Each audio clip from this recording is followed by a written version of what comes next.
जोङो गोबां जेंनाजों मोगा मोगि जादों दा इन्ट्रिम काउन्सिलखौ जोङो सामलायगासिनो दङ जेनेबा नाथाय बेवहाय जोंनि रांबावजाया नेहाद मोजोमसेल'थार बे नेहाद मोजोमसेल' रांखौ लानानै जों संकसदेब सदियासिम आरो बर' सेरफांखौ नायनो गोनां जायो दासिमाव जों 15 कौटिल' रां मोनो बे 15 कौटि रांखौ जोङो गं 22 जिल्लायाव राननांगौ दा बेजों जोङो लुबैनाय बायदि खामानि मावनो हाया जोंनि आइ आफाया लुबैनाय बायदि आरो बर' एसे हल जों साननाय बायदि जों खामानि मावनो हायाखै बे सैथो बाथ्रा मानोना जोंनाव मोनसे मोजां मोजां साननाय थानो हागौ इन'भेटिभ थिंकिंफोर थानो हागौ बिजन थानो हागौ राङा बावजाया गैयाबा नोंहा बे नोंनि गोदान गोदान माबा मोनसे साननाय बेसेन गोसा माबा मोनसे मावनो लुबैनाय नोजोर थानाय हारिनि थाखाय ओरै मावनो साननाय बेफोरखौ नों हानाय नङा आरोखि दा जोंबो हायाखै 12थि मिरु खौसेथि बर' सुबुं आफादनि दा बोसोरसालियाव जथुम्मा धेमाजि सिमेन्ट सापरिनि सानजारि नोगोराव दिनै जोबथा साननि हाबाफारि लोगोसे धेमाजि जिल्ला खौसेथि बर' सुबुं आफादनि 10थि बोसोरारि जथुम्माबो बेहाय खुंफानाय जादों आच्चा दा बे जथुम्मानि गेजेरजों नोंथाङा थामहिनबा BKWAC निफ्राय लोगोसे UBPA निफ्राय ओरैबायदि मा मोजां खामानि जाफुंगोन होननानै नोंथांमोना सरकारनिफ्राय मिजिं खालामदों एबा सरकारनिफ्राय नोंथांमोना गसर गाबदों बा सरकारनि सायाव गसर गाबदों बेनि बागै नोंथाङा मा फोरमायो खौसेथि बर' सुबुं आफाद बे आफादनि 12थि बोसोरसालिया जथुम्मा लोगोसे धेमाजि जिल्ला खौसेथि बर' सुबुं आफादनि 10थि बोसोरारि जथुम्मा जुथाइ खुंनो लानाय जि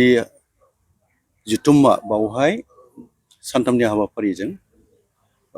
जथुम्माखौ खुंनो लानाय जादोंमोन साननैया थांबाय दिनै जोबथा सान गेवलां मेल दङ बावहाय जोंनि आसामनि सोलोंथाइ बिफाननि मन्थ्रि डक्टर मनज पेगुआ फैनायनि बाथ्रा आरो लोगोसे जोंनिनो बानजाय आफादनि आफादगिरिबो आरो जोंनि बियाबनि MLA बिथां रनज पेगु बिथाङाबो फैनायनि बाथ्रा दा जायखि जाया आं नैबे बाथ्राखौ बुंनो लुबैगोन जे खौसेथि बर' सुबुं आफादा थांनाय 2014 मायथाइ सानजारि नोगोर सिमेन्ट सापरियावनो जोनोम जादोंमोन जोनोम जानायनिफ्राय जोङो बर' हारि बा जोंनि BTC बायजोआव थानाय बर'फोरनि जि मोनसे हालोद बेखौ नायनानै जोङो आफादखौ दाना लादोंमोन आरो जोङो जेंनाफोरखौ लानानै सरकारनि सेराव जों खोन्थाबोदोंमोन जे जोंनोबो BTC बायजोआव गोबां जिल्लायावनो बर' सुबुंफोर थाबाय दिनैहाय बुंनो थाङोबा गं 22 जिल्ला बे गं 22 जिल्लायाव बर'फ्रा दङ ओंखायनो जोंनो बे गं 22 जिल्लानि बर'फोरखौ नायनो थाखाय जोङो बर' कसारि अट'नमास काउन्सिल होनना जों आगोलाव बुंदोंमोन वेलफेयारा गैयामोन आरोखि दा जोङो दाबिबोदों बै समाव तरुन गगैनि समनिफ्रायनो आरो बे दाबिबोनायनि गेजेरजों जोङो खामानि मावबोनाय जादोंमोन आरो गुबैयैहाय जोंखौ खामानि मावनायनि जि मोनसे जोंनि आगान सुरबोनाय बा जोंनि आवगायबोनाय बेनि गेजेरजों जोङो बर' रायजो राजाखौ लाफानानै जोंनि आफादनि जि मावथिफोर दं गासैखौबो जयै लानाय खौसेनो जोङो जुजिबोनायनि फिथाइ हिसाबै दिनैहाय थांनाय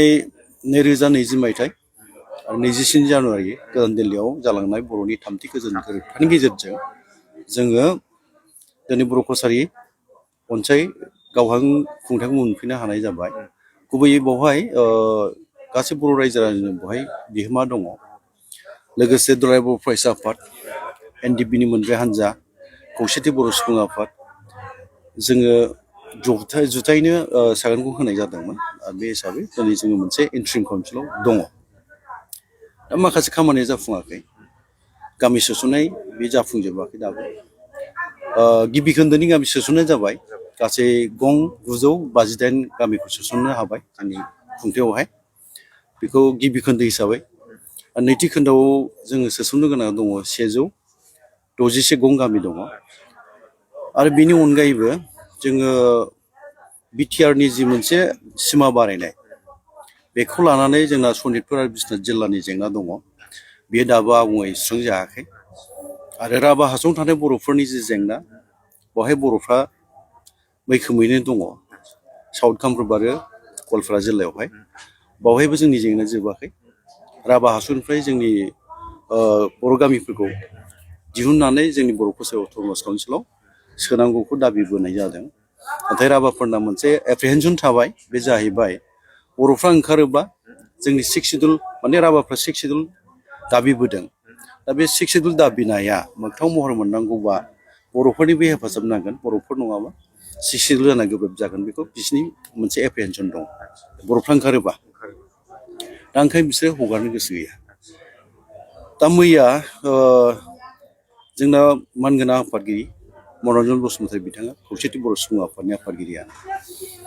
मैया जोंनि बिटिसिनि गाहाय खुंगिरि चिफ हाग्रामा महिलारि बिथां फैदोंमोन। लोगोसे आसामनि केबिनेट मन्थ्रि मानगोनां जयन्त मल्ल बरुवा बिथाङा फैदोंमोन। बिथांमोन सानैनि नुजाथिनायाव आफादगिरिया गावनि सुंद' बिबुंथिनि गेजेरजों माखासे दाबि दावानि सायाव स्रा खालामना होदों, बुंदों आरो बेयो खोब मोजांबो जादों। दा बेखौ नोजोर होनानै जोङो बेखौनो बुंनो हायो, बिथांनि बुंनाया मोगथाङाव महर मोननांगौनि थाखायनो जों दा खामानि मावलायदों जयैनो। गुबैयैहाय जेब्लासिम राभा हासुनि बाथ्राखौ बुंनो थाङोबा 6 सिडुला जाया अब्लासिम जोंनि बर' गामिफ्रा बर' खौसे अट'नमास काउन्सिलाव थानो मोननांगौ, बे दाबि बा जों लुबैयो आरो जोंनि बर' रायजोआबो लुबैयो। गवालपारा जिल्ला आरो साउथ कामरुपआव रायजो जानाय बर' रायजो राजाफ्राबो लुबैयो। जों जिहेतु बर' हिसाबै जों खुंथाइ मोनबाय,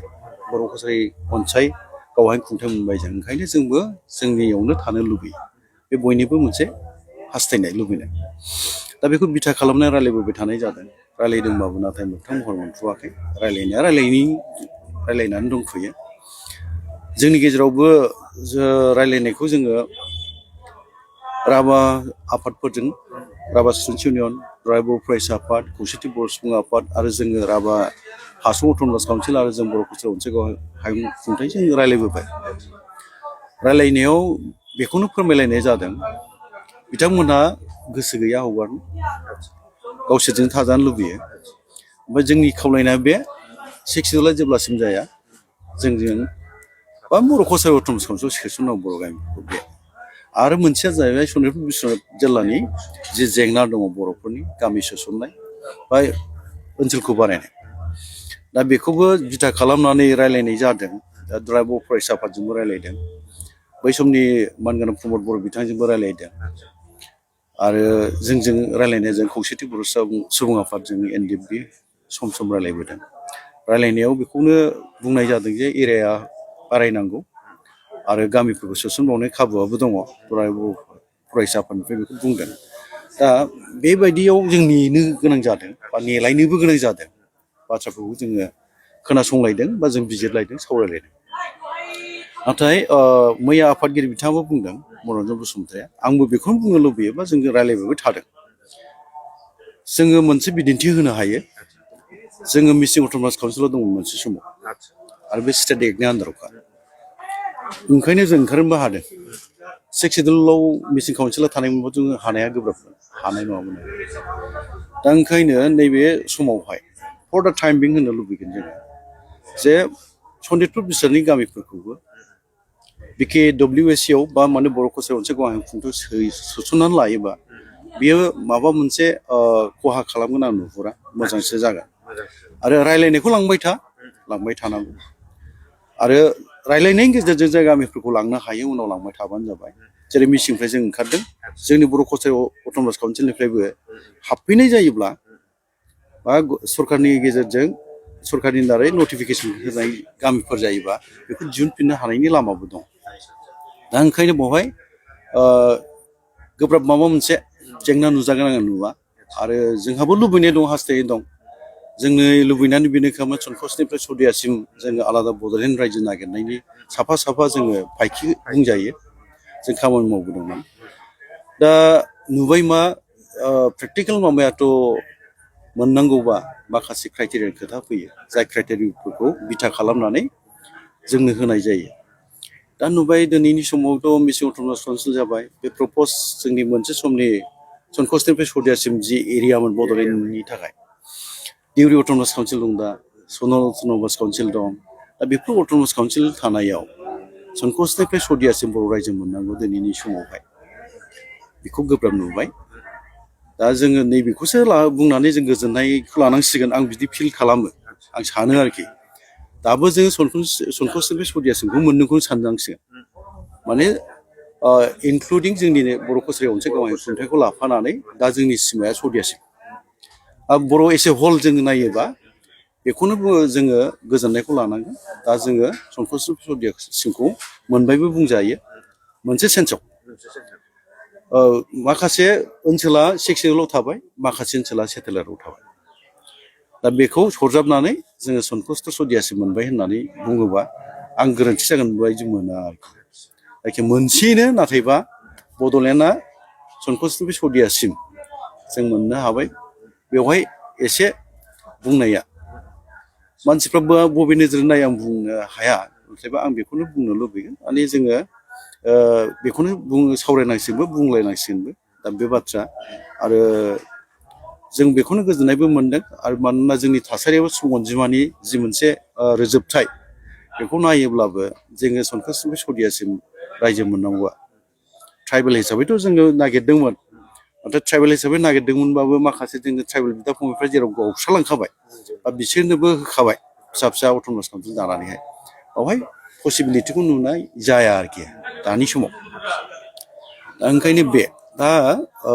जोङो गोबां जेंनाजों मोगा मोगि जादों दा इन्ट्रिम काउन्सिलखौ जोङो सामलायगासिनो दङ जेनेबा नाथाय बेवहाय जोंनि रांबावजा नेहाद